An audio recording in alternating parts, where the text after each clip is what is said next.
I'm Katie Kaplan, and I'm here with Henry. And Henry and I met when I was coming back from my first tour, going up north and making the rounds around Black Hawk Lake and some of the towns up there. We met in DeSoto at a little tiny eatery, which is a great spot a gal owns, and just started chatting, and lo and behold, we were talking about mental illness. So Henry, God love him, said he'd come and chat with me about his experience.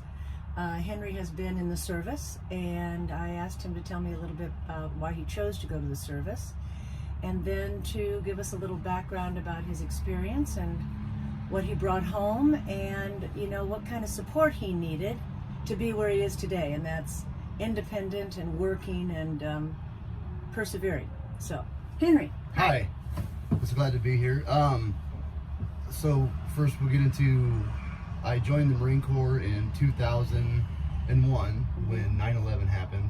Oh, how old were you? I was 18 years old. I just graduated from Carroll Kemper in Carroll, Iowa. Yeah. And I was back home on the dad's farm working, and I remember I was raking hay and listening to Paul Harvey on a cabless 3020 John Deere tractor. Oh, love John Deere. Love John Deere. We're in Iowa. We're in deer country. Love John Deere. And what I thought was like a book reading or something took over, and it was 9/11 happening, but I didn't recognize that. That was an amazing moment, wasn't it? Yeah. Oh my dear God. I think like Bless them. a lot of people can still tell you where they were at or what they were doing. Yeah. Like, is this real or no? But Yeah. so long story short, I was always wanted to be in the military. I just didn't know what branch. But as soon as that happened, I ended up going up to a Marine Corps recruit office in Bellevue, Nebraska, and talking to them. And I didn't know too much, but I said I wanted to go to war. And they said That was quite a moment of, transitioning. Making a really big life change. I did it in it's like only a couple days. I know, but at 18, that's a really, really big change. I had planned on the service, I just didn't know. Oh, all right. You know what I mean? So it was probably going to happen regardless. All right. And why the Marines? Because that was my fastest ticket to combat. That's what I wanted. And they said the Marine Corps infantry is what you want, if that's what you know. All right. And I didn't have any trouble signing those papers. They were willing and ready to send me as soon as they could. And I got on the next available class, boot camp class out in San Diego, California, and so I went from there. How long was that time frame for when you went in and signed papers to actually going on? So September, like 30 days. So September 11th happened. I bet I was at the recruiter's office probably by the 15th. Right. And the process of getting accepted and all that stuff took about, I'd say 30 days, and I was off to boot camp November 1st. Wow. So, bam. They wanted you. Yeah, real quick. And it wasn't like the lines at the recruiters' offices you saw on the news either. Like, I was the only person that showed up there, and I'm like, it's kind of, it was weird, you know what I mean? Yeah. And you just walk in there by yourself, and I would think you they're would intimidating. Oh my goodness, and especially the Marine. Well, Yeah. I don't know. I've seen an article about, or a documentary about the Marines training. Yeah. Whoa. Yeah. Yeah, it's 3 months of just yelling, screaming, and running, and more yelling, screaming, running, and drill. Yeah. You just do a ton of drill stuff. A lot of discipline. A lot of discipline. Boot camp's a lot of fun. It's not a lot of fun while you're there, but when you look back at it, you remember the funny moments for sure. Yeah. So from there, I went to School of Infantry, and that's just was for us like a 30-day party. Basically, you're in the barracks, but they're not yelling and screaming at you anymore. You've got your EGA. You're part of this team or whatever they call them. And what's an EGA? Your Eagle, Globe, and Anchor for the Marines. Oh. Is that like the stuff on your collar? You know what I mean? Our emblem. Now I'll pay attention to that. I didn't know anything about it. So you go to School of Infantry if you're going to be an infantryman, and you learn your job. So I was assault and demolitions, which meant I trained with a shoulder-fired missile, and I did a bunch of demo like C4, dynamite, TNT, det cord, stuff like that, explosives. From there, I got stationed to... Let me ask one question. Yeah. In being in that position, are you out in front of everyone clearing space, or are you behind, when people are in the attack of war? So are you on the front line before the men come in? Or the No, the infantry, forces? basically what you're going to be, you're part of the United States Army Corps infantry, so you're going to Yes. be the frontline guys. Okay. You're the so-called the meat shields. You know That's what I really- mean? You're the yeah. first guys in there. But everybody usually has a specific job within their team, you know what I mean? Uh-huh. So I have a pack full of demolitions. Another guy's a machine gunner. He's got the machine gun stuff Right. covered. We all have M16s, obviously, but everybody's designed their own special little job. So if we needed a door blown open, this isn't the movies. We don't go use C4 and do that. This isn't Yeah. Navy SEALs. We take like a 50 cal and blow it up, or shoot right through it, or Mhm. you know what I mean. And it is a lot different than the movies. Total different. Yeah. it's not like that at all. Yeah. No, Because that was drawing my question because of that. That's all you see in the movies is that specific thing that they all do. Yeah, and it's that's real life. not real life. Yeah. No. So from the School of Infantry, I went to Camp Lejeune, North Carolina, and I was assigned to 2nd Battalion, 8th Marines Weapons Company. Uh huh. And then basically what that is they all have, a bunch of Humvees, and you got 50 cals on them, Mark 19 grenade launchers. You have us demolition guys riding around with our Javelin short-fired missiles and explosives in case they need like a tank or something taken out.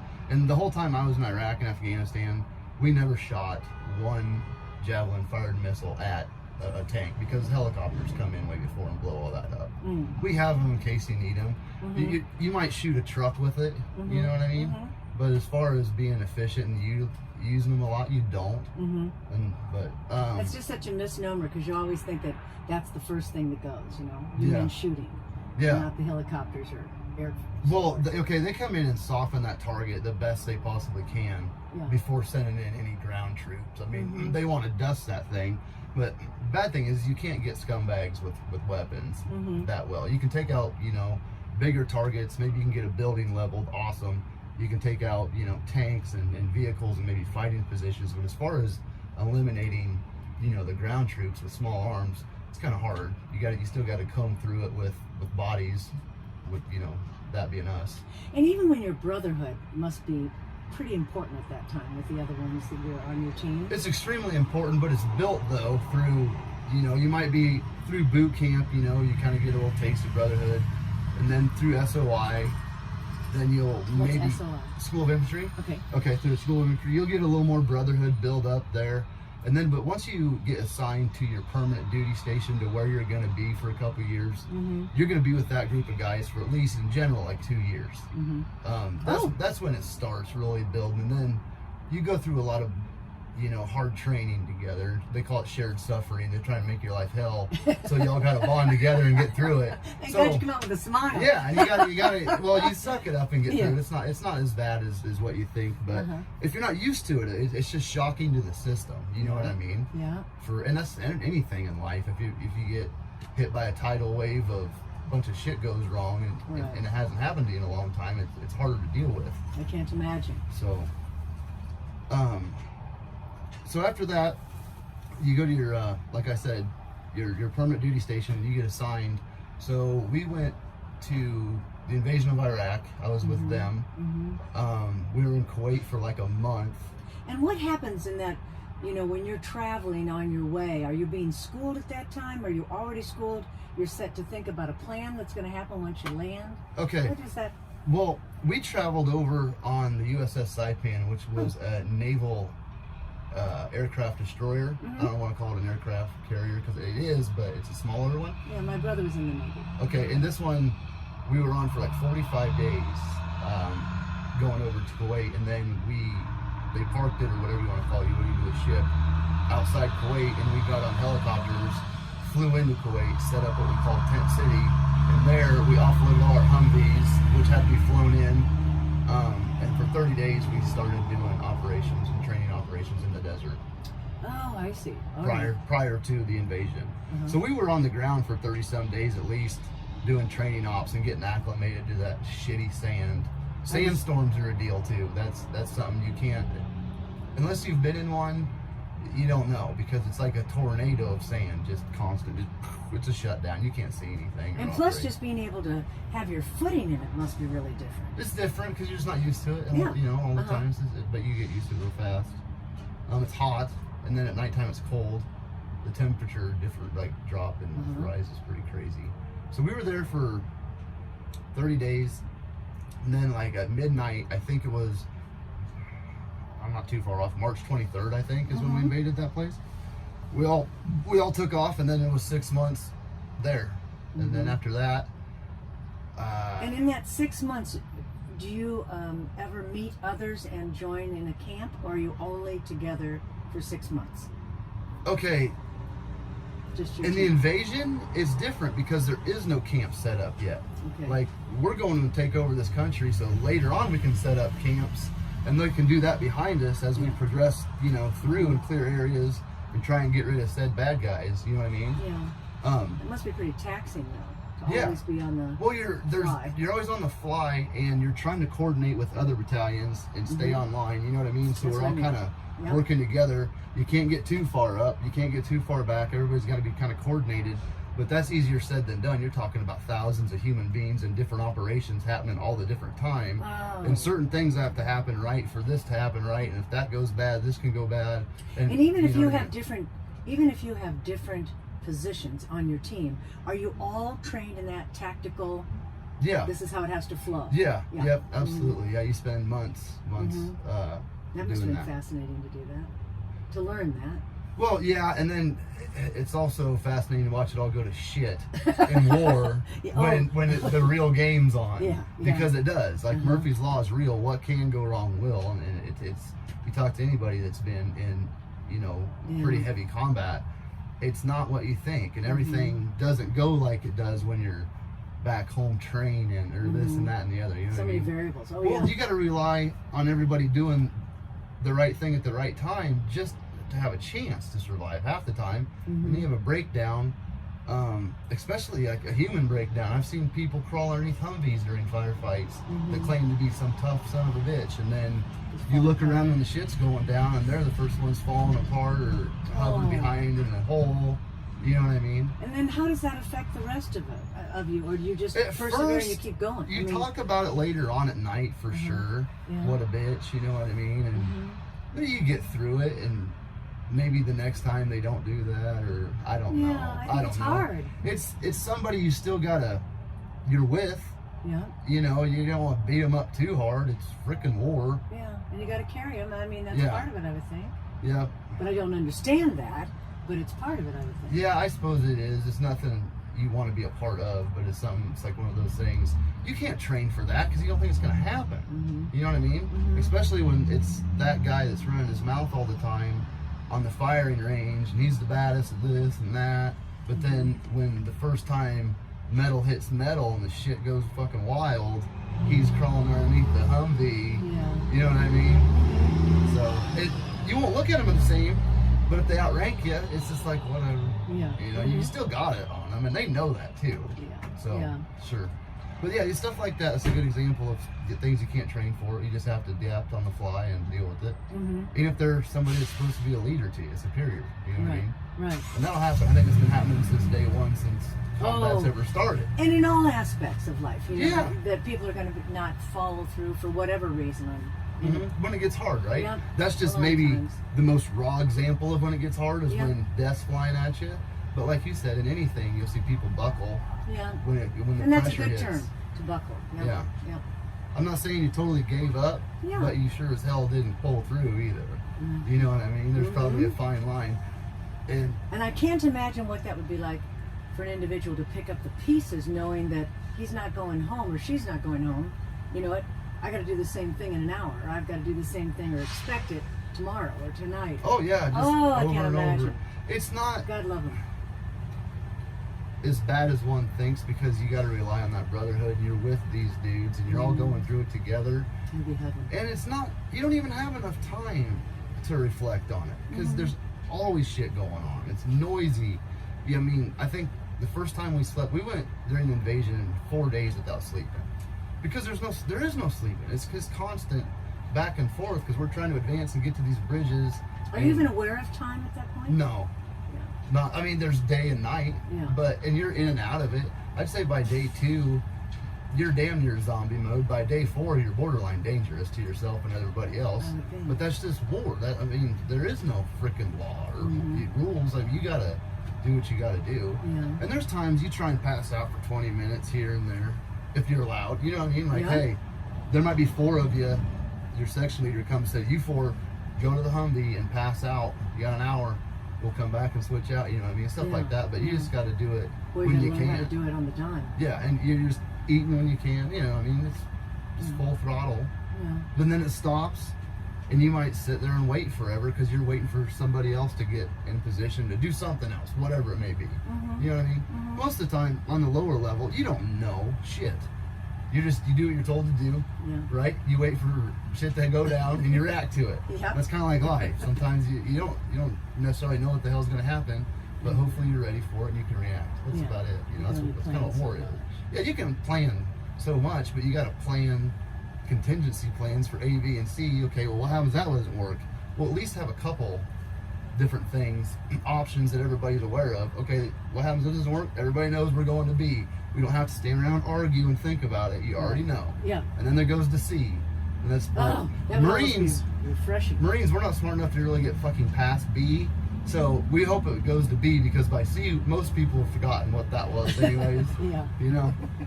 Thank you for being honest. Yeah. If A doesn't work, try it's A okay, again. brothers. It's all right. You're all here. Yeah. But you had was that your first tour? Yeah, and then we came home from there. What was that like coming home? Whoa. Did you come home? We stopped. Home, no. Oh. We stopped in this port of Spain, and like Del Porto Santa Maria. I can't remember, Port of Spain, anyways. For decompression is what we call it. And basically, our first sergeant came down, and we're in the bottom of this shithole aircraft carrier, locked away where the Marines stay, because nobody. The ship life's different. We can talk about that some other time, because that's a whole different can of worms, and that's interesting.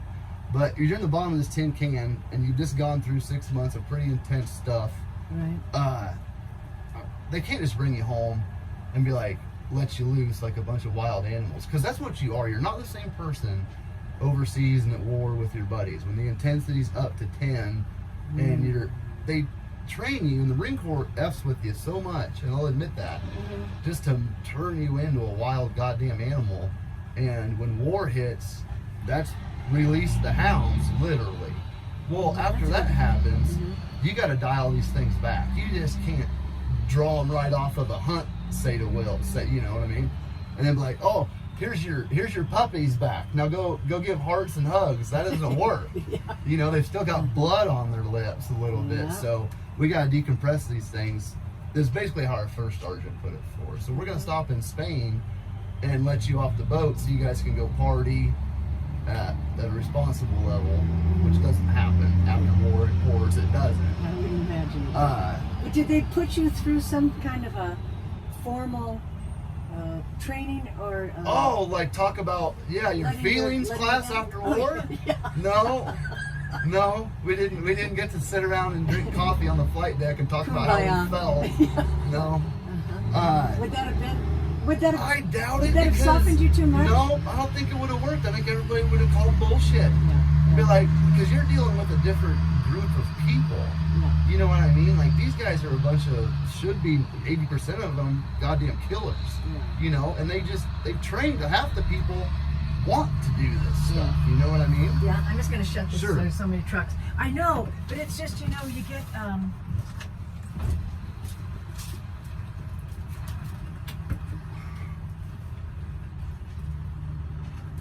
but that's the thing when you're thinking about, you know, you come in, and my brother used to talk about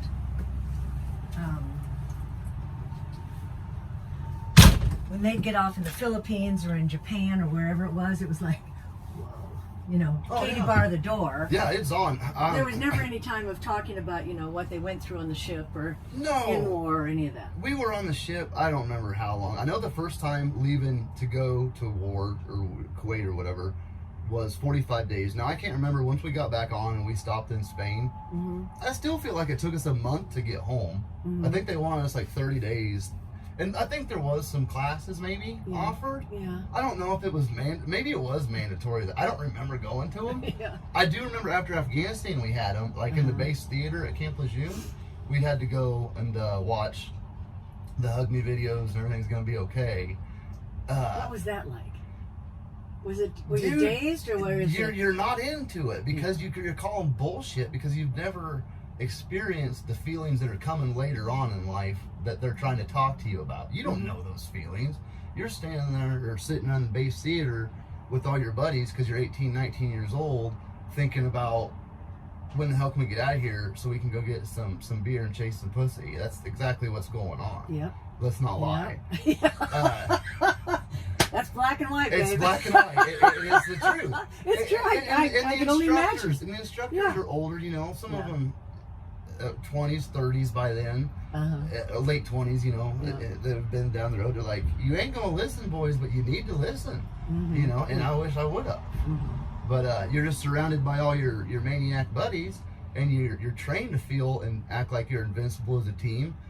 Well, you prove that you are in combat. Now, what's to change your mind to make you sit down and then break you down and be like, I know we taught you all this, but now listen, you're very, very vulnerable. We want you to know that, you little precious thing. That doesn't work. Yeah. You know? Not in that short time period. I would Right. say. Now it does over time for sure, because for some absolutely not. I've lost 3 of my friends since then. Oh, I'm sorry. And it's like 2 to suicide, and 1 I was involved in a car wreck with, and he died. Oh, But I'm sorry. yeah, And that must be tough. that's real tough because I was a instructor with him at Urban Warfare Training Center out in Bridgeport, California. Anyways, I was there for like a year as an instructor, doing Humvee driving, and then I did some of the demolition stuff. So I met him out there, and he was an instructor for another part of the training program. Well, we go back home to where he's from in Idaho after he'd gone through war 2 times, got, you know, 2 combat action ribbon sergeant, getting ready to get out, and we ended up getting in a car wreck the night he got out. I flew home I can't to where imagine. he was from Oh, I can't imagine. to go party with him and meet his family and all this the night he got out of the Marine Corps. And we wrecked that early that morning. We launched his Dodge like 70 feet off a mountainside. And you survived too. I survived. He didn't, because I put my seatbelt on right at the very, very last minute. Yeah. Like maybe a minute before we crashed, 2 minutes, no later. You know, it happened quick. But then you deal with that stuff that you never saw that coming. You're like, how the hell does this happen? And it must be a different kind of emotion because you're emotionally involved with them. You've been out, you're seeing, you're celebrating, and it's not the war. No, but it's the same kind it's of his brotherhood. hometown. Yeah. Oh, and now my buddy's dead in the bottom of a ravine, and I hadn't even met his freaking family yet. Yeah. Just his dad. Yeah, I can't imagine how that was for you to come back from or to deal with. Well, That's at that a point, big you one. don't care about yourself because you just can't No, but in terms freaking of loss, believe what just happened. You know, I haven't even met this dude's family. Some of them weren't even from there. They even flew in, but hadn't seen him yet. They were prepared to see him the next day. Yeah. No. But anyways, you got to deal with, you know, shit like that is unexpected that you can't prepare yourself for. You know what I mean? So anyways, after you get out, what else were we going to talk about? Well, when we're getting out, we were talking about now that you've come out, and we were talking about your second duty. Your second war. Afghanistan. Yeah. Okay. That was totally different because now you're in the mountains and you're just running around chasing down bad guys, basically, is what we did. I know there's people that do a lot of different things, but essentially, if you're in any sort of like infantry-ish or combat-related job in the military and you're in Afghanistan, you're more than likely you're running around the goddamn mountains chasing somebody, you know what I mean? So we did that for 6 months. This is a big cat and mouse game. Man, you got to be strong, don't you? Yeah, because there's only so many roads you can take, and you're there in the mountains for 6 months, and you're doing these patrols and snatch and grab missions to where we were on a base up in the mountains with special forces.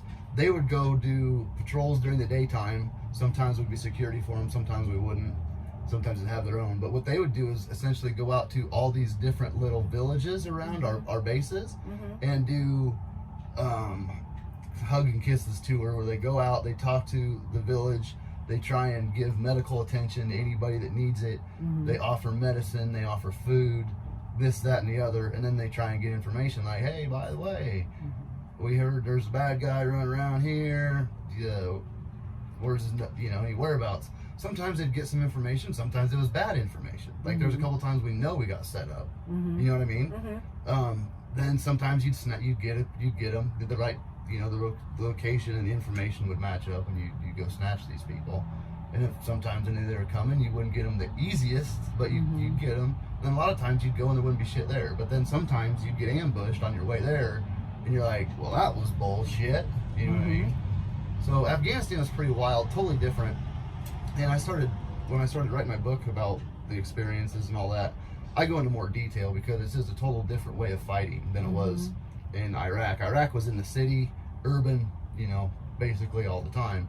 Afghanistan, totally different. Now you're, as in like Bagram Airfield, which is the main fly-in place for Afghanistan.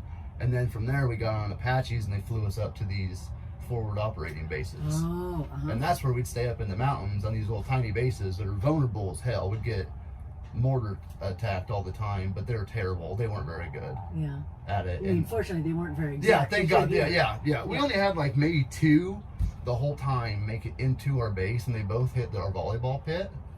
So that pissed us off. Like, you fuckers. It's our only sports complex, you dick. Blow up the chow hall. That place sucks anyways. Fucking eat MREs. Don't take away the sports complex. No kidding. But every time they do that, especially at nighttime, you can see it on the mountain sides. And we had 81 millimeter mortars right there, always ready, because a lot of times in the mountains like that, small arms fire maybe here and there, but not really. It's a lot more of the trying to lob in shit on you. And I know this is a kind of a naive thing to ask, but when you're in the desert and there's so much expanse, is it lighter than pitch black at night? At nighttime? Maybe in Kuwait, but never I never experienced that in the mountains. In the mountains though, because it was just like the nastiest mountain. They're aggressive. You know what I mean? Yeah.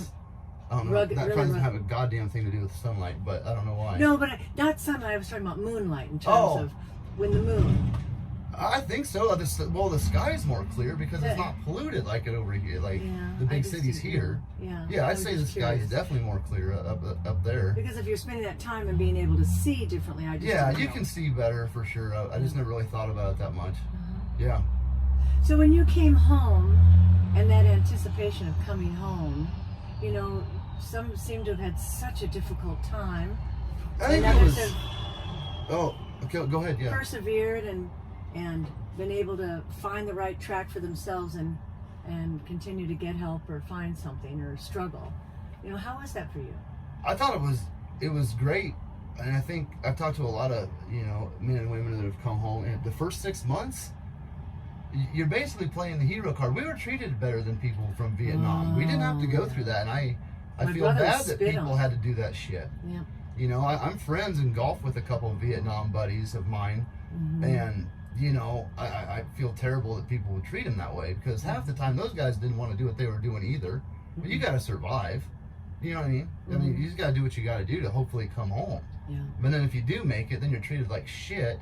I don't know if I could have handled that. I'd have fucking killed somebody, I think. A lot of people have tempers and stuff like that, and mine was pretty. I wasn't an asshole, but I would blow up fast. My fuse wasn't very long, because you're so used to being tense all the time. And on edge. So the first 6 months was at your strengths. Yeah, the first 6 months was pretty easy, because you're hanging out with people you haven't seen forever, and you'll go see this person, and you go hang out with this person. These people will do that, and you're kind of treated like a celebrity, to be honest with you, and that's awesome.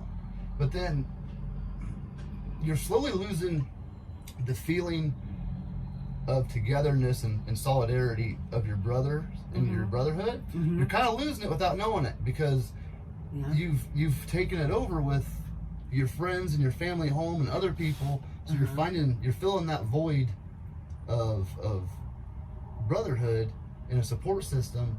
But then life happens, and 6 months down the road, or it might take a year, you know, depending on your situation. And so then I went like 6 months without seeing a psychiatrist, because this didn't go good for me.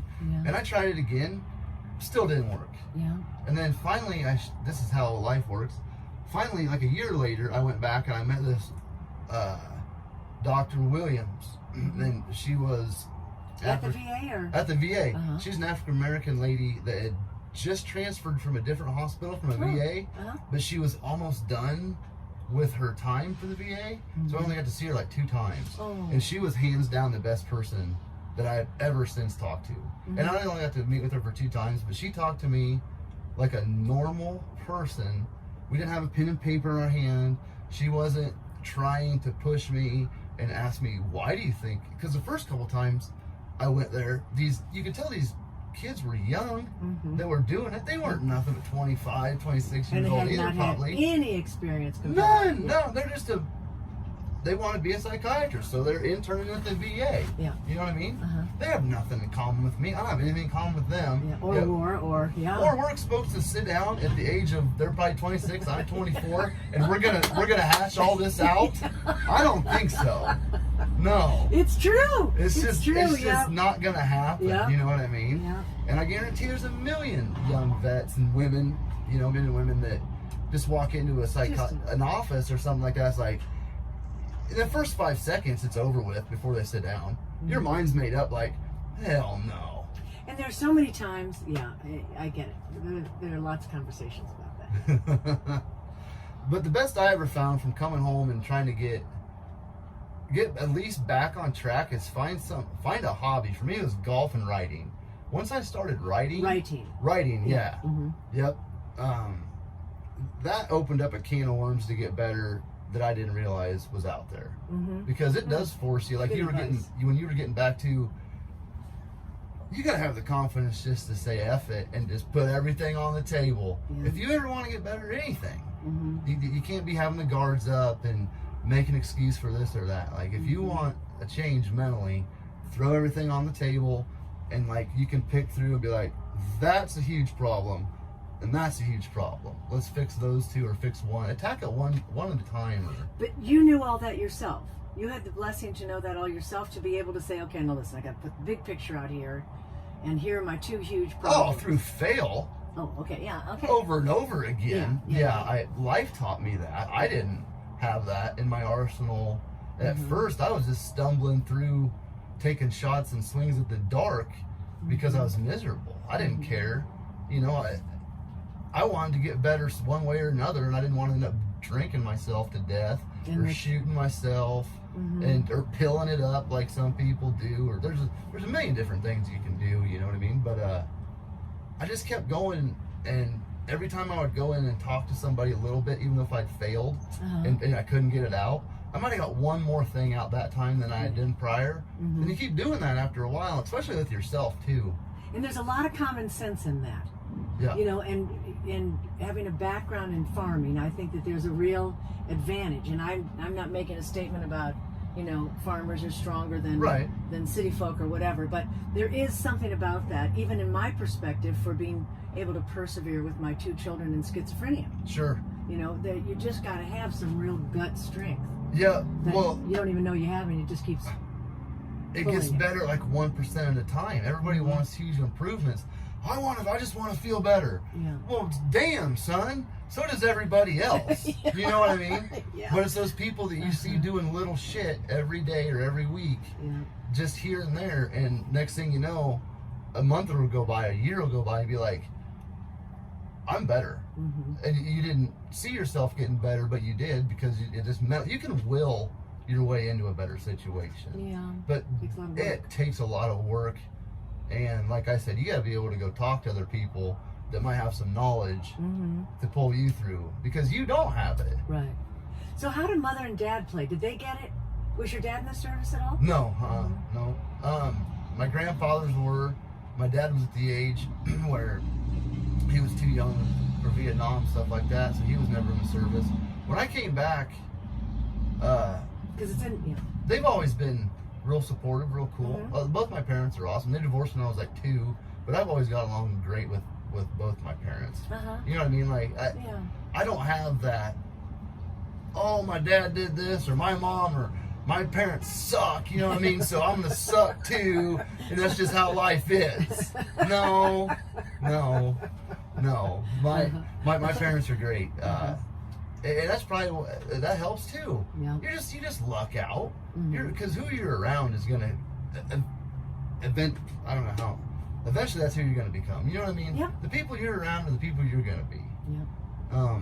And if you're gonna hang around a group of miserable people, and there's vets that do that too, that just blame it all on everything else. Well, I had to see this and it just completely ruined me. Did it, man? Or girlfriend? Because I don't know. I don't think it does. I think it gives you an opportunity to get a hell of a lot stronger once you can, harness that monster. And I think sometimes we don't realize what we already have before we go into a situation. Maybe there was some depression. Maybe there was something that wasn't addressed. And so you come home and now it only aggravates it. Yeah, that's a good point, because there are a lot of, especially in the Marine Corps infantry, there's a lot of crazy son of a bitches in there anyways, that probably had some underlying conditions, and then they just get accentuated afterwards, And maybe they are even hidden because you're around more crazies and it's kind of accepted. Yeah. That's what they want you to do. They want controlled chaos. I want you to be an absolute murderous fucking dog of war, but you better control that shit. Yeah. Well, people lose control every day. Especially when you're outside of your parameters, is what you're saying. Yeah, when you get out of all that, and now you've got this, that's probably why they come up with the term dog of war. He's fine in his kennel around his buddies, but you take that dog and then you throw him out in the middle of nowhere with none of that around, and now he's got all this that it's programmed in him. So what the hell is he going to do? Right. Right. I mean, if he even comes out and does good without any help and just somehow melts into society and is perfect, good on you. How often does that happen? Not very often. You know what I mean? I think a lot of people get addicted to the intensity too. Well, and you said being on edge, you're on your guard all the time. For sure. Yeah. But then you get out and you're just wired. And for what? You know what I mean? The energy has to go somewhere, right? So some people, that's when they start going down the dark path. Because that energy has to go somewhere. Where are we going to direct it? Do you think your brother realized what a stable force he was for you? Probably not. He does now. We still hang out all the time. And our biggest thing, everybody's got to find something. I don't do the therapy stuff. Golfing is, I like going golfing. I like talking shit with my brother. Yeah. You know what I mean? I got a good it's group a great of space. I got a good group of good old boys in Lenox, Iowa that I hang out with and play golf, stuff like that. We go out there and talk trash. You're in the sun. You know what I mean? You're outside. How bad can life be? Oh, it's the best. I'm I not see that all the saying time. golf, it's but find an outdoor activity. Get in the damn sun. Get out of the house. That shit don't work. Yeah, and that's really true. I think that dark place just... Well, I mean, the simplest way I've found that happened to me is you have energy. Now, if you're cranked up a little bit as a human being because you've maybe been through intense situations, you got to get rid of it. Pick something good. Go work out. Go run. Go pick a sport. Then, you know what I mean? And then after that, you can make your decisions what you want to do for the rest of the day. Go exercise in the morning. I make better decisions when I do that. And that's one of the things about, I think, wounded warriors in some of those groups. They have camps that you can go out to. Oh, yeah. And it's about being outside. It's about endurance. It's about getting back into the routine of discipline and, using what you have to spew out and then come back and feel reserved. That's just really it's outstanding. natural. It works really good for anything. It's better if you can find a running partner. Go find an old vet or something. And what's helped me a ton too is I hang around old Vietnam vets. We'll sit around like once a week. I'll go play golf with them. I'll go play cards, whatever. I'll go find an old vet and we'll hang out and talk shit. And they love telling stories. And I like getting information from them because I get stronger. Like, wow, this dude went through all this And then he had to come home and get treated like ass. Yeah. You know what I mean? Yeah. Like, Oh, yeah. no excuse. Oh, yeah. No excuse. I remember for me. through that. You know what I mean? Mm-hmm. Because I was basically, we were all spoiled when we came back Yeah. for more comparatively to what they went through. And we were everybody was angry about the Vietnam War and so mixed up about it, and there was no information. So those guys, those men and women who were nurses and all, really paid a price. Yeah. Yeah. Yep.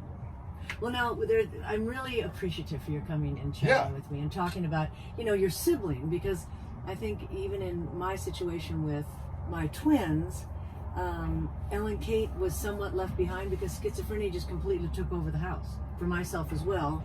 And so she had sat back quietly, even having her own stuff. But you're going to write a book. And this is an important outlet, so I'm really eager because we're going to follow up with Henry. Yeah, like I said, that was one of the things that I started to do. Was that immediate or just after a time? No, it took me forever. I started writing because I like doing like little comedy skits and like writing parodies to funny song or to country songs, whatever else. I used to do that all the time in the barracks when I was in the Marines, and I would write dirty poems.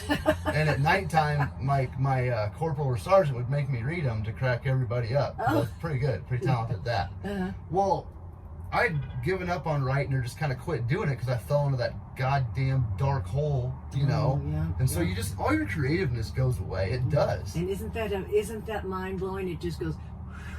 Yeah. Yeah. Just done. I felt that. And for years, I didn't pick up a pen. I didn't write shit. I didn't pick up a guitar. I forgot about everything. But then when the fog started to lift and I started to pull myself out of there, I started to write. I don't know. I don't have a reason, rhyme, why. But I just started writing. And next thing you know, I'm 107 pages deep into basically my experience and the mental side of it.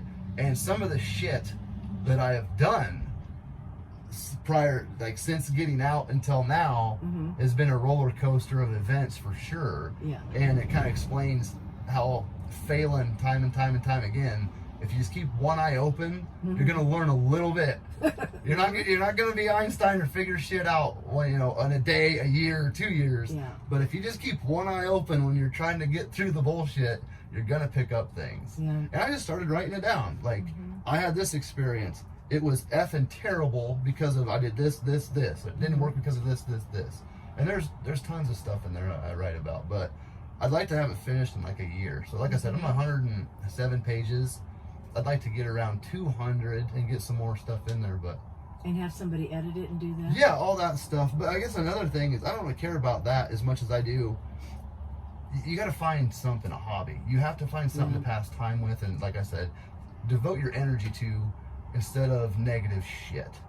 And for me, it's writing, and golfing, and forcing myself to exercise because I know I feel better. And you know what? I'm going to tell you something. I love golfing.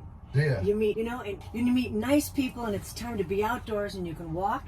And continue that rhythm. I don't always like to be in a golf cart. I like to have that walk and do it. But it is, you're right. I would rather run 20 miles. Can you run 20 today? No, I did 4 because. But I mean, can you run 20 today? I could do 10. Yeah, that's a lot. I could get 10 done. I'm not gonna say I couldn't get 20. I'd have to train for that a little harder. I've been running 4 miles a day, at least 4 days a week for like the last couple months, just trying to get slowly back into it, whatever. But no, I would get my ass kicked on a 20-mile run. I mean, I don't even know if I could do 10. I'd get 7. I get 7. I don't think there's anything like a run to cleanse you. That's a jog too, because my fat ass ain't running no goddamn where, but I can jog. Yeah. Well, and when I would run, it was through all the mental illness. It was my only outlet for myself. But I never found anything that compared to that kind of a cleanse. And I could run, the most I've run is about 15. No, very more. Not me. You got me beat on that. But I'm just saying, the cleansing that, I've never found anything else that cleansed me that It's my number one thing. I have to force myself, even if it's just 2-mile jog, I don't care. Yeah. I feel better. Just a walk. And I'm not a dumbass. that day as much, if that makes sense. If you want to break it down just easy, Yeah. you will not, I guarantee you, if you go run 2 miles every morning for a week, you will not be as dumb that week as you were the week before. You might not fucking kill it, but you won't be as dumb. And if you do that over time, So funny. we have a win. Yeah. And that's You're what right. that's what kind of it is. It's a grind to get better. It's not a Yeah. this pill's gonna make me feel better. It might for that anxiety attack that you have to have it for. Yeah. But if you just kind of go Getting through past it, that, having somebody, get past that moment of, I don't need the pill. Take that first step out. Not everybody has someone like your brother close by or whatever. oh, I know. And that's the hard part. That's the hard part. Your words are really strong, though. Hopefully, I can get them enough out on paper on a book, and I can get something published where people can read that and be like, all right, this is possible. You know what I mean? I don't have to feel this goddamn way, because the end result is death, one way or the other. Because you're gonna depress yourself into the damn grave.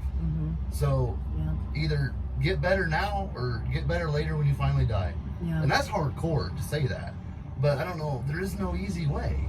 There isn't something just gonna be like, poof, pixie shows up, little dust on you, and you're like, oh shit, I feel wonderful. Yeah. No, that's called fucking bipolar. We want a nice, steady stream. Just be okay. That's all right. You know what I mean? Yeah. Like a lot of guys that come out of the military, and I think I was one of them, everybody else in society is like on a 4 or 5 normal. Right. Like you're on an 8. You know what I mean? For a while when you come out. And so it's fast to go to a 10. And then you do something dumb. Then you had alcohol on it. Now you didn't think. You're in jail. Happened to me a couple times. Thank God for nothing bad. But you get in like a little small bar fight because you're blacked out drunk. Yeah. You wake up the next morning in jail. You don't remember any of it. It's like, well, damn. If I wasn't on 8 when I walked in there, I wouldn't have got to 10. You know what I mean? Right. So, but shit like that. And I cover a bunch of cool stories. They're not cool, but they're funny and they're educational through dumb shit that I've done. Will your brother play a part in your book? He's a huge part. He is. Oh yeah, all right. He's in there. Yeah, and I just shot. Is he the one in Omaha? Yep. Yeah, the Twig. That's his name. And we, I brought. So he's tall and lanky like you. He's not. He's tall and about 300. Okay. So we call him the Twig because I'm a dick. And it's stuck. And he's still a good golfer. Oh, he's still a good golfer, and he tolerates me even though I fuck with him. So well, it's perfect. He's a great dude. Yeah. Makes me happy for you. Yep. And anybody, you just have to find 1 or 2 people that just hang around and be 100% honest with. You can have those talks. You know what I mean? Drop the guard. Be like, I want to get this off my chest. I've had people come talk to me, be like, dude, I don't even need you to say nothing, but can I just tell you some shit? Be like, come on, dude. Yeah. And then I'll talk a little bit too. Be like, yeah, that's son of a bitch. But you gotta talk to people. And there's so many similarities about 18 years of schizophrenia war. Yeah. In my home, that what you're saying is so similar to things. And my outlet was to be able to, I just had to get outside. I mean, I've got to see it. I've got to see the sky and the textures and all. Sure. And you're absolutely right. You just have to find that one little place that brings you calm. Yeah. But you got to get out of that norm. You do. And in that, like you said, that one little place that gets you calm, maybe it's just a 2-mile jog and it's 20 minutes. Yeah. That 20 minutes changes that whole 24 hours, I promise you. And then do it again the next day. Yeah. You know what I mean? But everybody, they have their own battles. That nobody's the same. But we can all do similar things to get better. It's pretty cut and dry, really. Yeah. Well, Henry, I'm really happy that he came and chatted with us. Yeah. And I hope that you'll come back and we can chat. Yeah, I can't wait to come back and we'll talk again, maybe in like 6 months or 3 months or something like that. I may be going through Omaha, so then I could meet your brother if you're going to move. That would be fun to get the Twig on here. That would be really fun. We can talk about some stories. I shot him with the 12 gauge, and we're still friends. Oh my God! Back when I was on 8, waiting to get to 10 real fast. He ended up stealing a 4-wheeler that I just bought with deployment money. Yeah. And I peppered him with the 12 gauge from about 50 yards and got his back a little bit, but he'll be all right. Oh. But we'll talk about it later. Yeah, but I'd love to hear about your book too. That's a big for one. sure. All right. Yep, we'll get together again and talk soon.